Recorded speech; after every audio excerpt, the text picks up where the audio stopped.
Hey guys and gals on YouTube, how y'all doing? Dave Boyd here, and we're back to the year 1997. When we talk about Robo Force, tar, undercoating.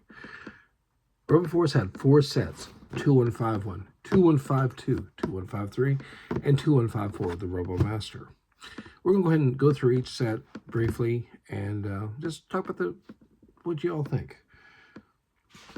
Originally, when I first started getting into these from the bulk lot, because I slept on this set, I did. I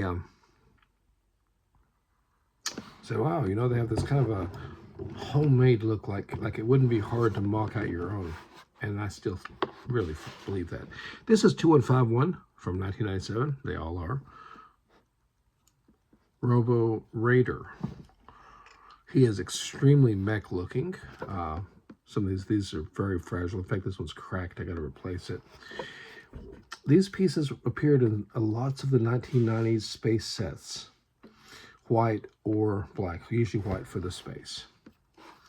He has the walking maneuver, very similar to the Blacktron Alienator from 1988. This reminds me more of the look of a car than actually a mech, but what I do appreciate is we have lovely printed elements, no stickers, and this little container in the front houses these 1x2s, which I believe a play feature was considered. You would, recharge it or fuel cell. What I thought was very interesting about this whole range were the minifigures. I found them to be fascinating. First of all, he's headless.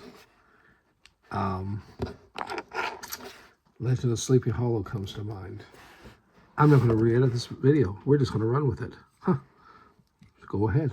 Bring out your worst. Anyways, this is the only figure that did not have printing on the legs. He has lovely printing on the chest. Nothing, everywhere else. We're used to that. Very dark from the Blacktron line, I believe, the visor. And this is a trans orange helmet with this hose detail,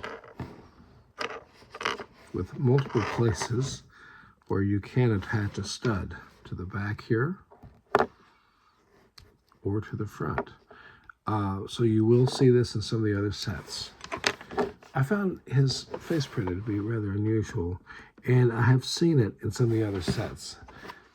Believe me, for those who've only done the Clone Wars and Star Wars, reusing clones' heads, it's not the first time it's happened. Believe me, it is not. 2152, the Robo Raptor. This is a set that, while I'm not critical of it, in fact, I have a lovely one that's still sealed, for some reason it doesn't quite fit here's a 50-cent word, the continuum. It doesn't seem to quite match. It's forced to match with these high points. But the first thing I noticed when I did the set was I'm like, very blocky construction. Now we still have the walking maneuver, very similar to the Blacktron, as I said before, from 1988, the Alienator. We do have lovely printed details. Now, by the way this build is made, they chose to put the little containers on the backs of the legs, the leg builds, I'll call them. It's a very armored and very heavy looking. Now, when I was going through the fluff, it said that these are not enemies, that the orange is like a security or law enforcement wing, and that the green is the military wing. Okay, well, the armoring makes sense. And that's where they lose me just a little bit. We have 2 melee weapons. I'm imagining that this is a ranged weapon right here. Anyways, let's go ahead and look at the minifigure.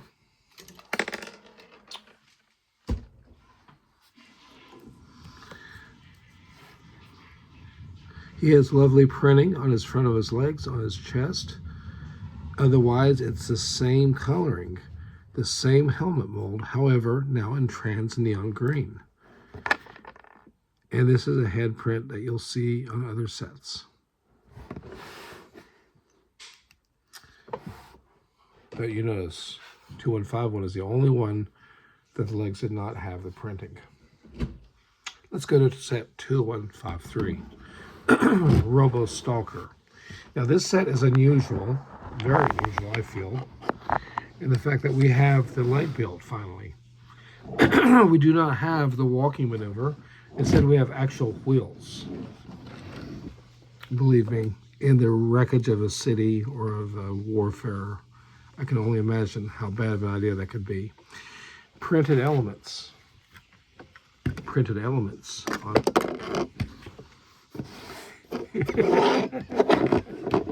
Don't you just love the old the clutch, how the clutch sometimes lets go on the old Lego pieces?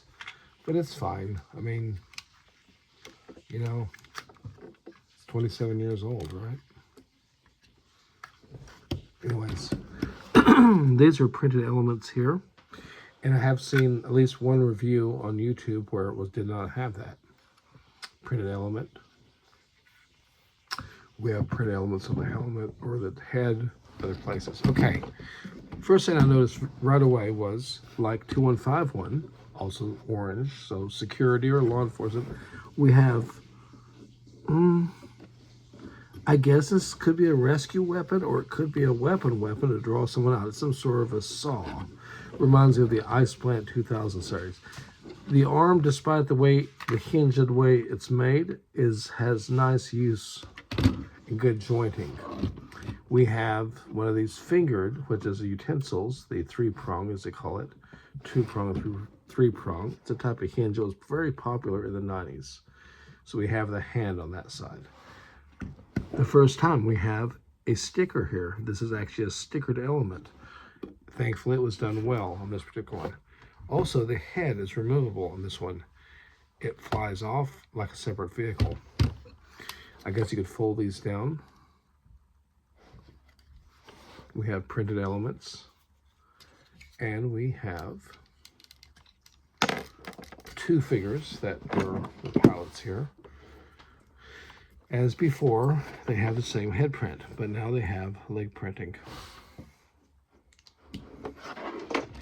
And you have another pilot inside of here. And he just falls out because there's no studs to hold him. But that's all right. There he is. And then we have 2154. I just did a video on him. He's impressive. He is the largest, the most massive, beautiful use. I especially like the doubled up miniature dishes. I like the hinge elements. It's just a good looking unit. It does have a separate build on the back, like a little flyer. It does go back to using these plates here. So in a way, it's kind of funny.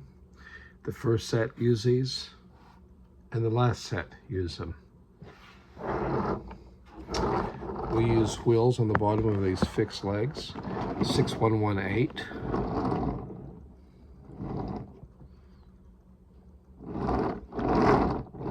12 wheels, right? That's a lot. And we have the melee hand on one side. The movement is a little bit less, but we have heavy use of, I would say, ranged weapons, communication, everything. This looks almost like an aircraft to me. And as obvious as, like, you know, the main vehicle, but this is the military one. So basically, if you follow the fluff, those are your military units right there. It's almost like each set is slightly bigger than the next. And I still feel that this is kind of an odd one out, unless you think of it as an armored sentinel going through the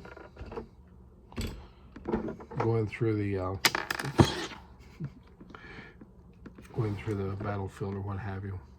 Anyways, really appreciate the views out there, the great community. Y'all stay safe till next time.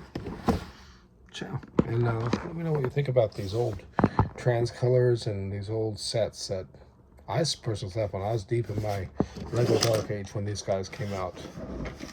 And now, you know, they're feeling their age. What can I say? But I kind of, this color and these builds are kind of growing on me. Not gonna lie.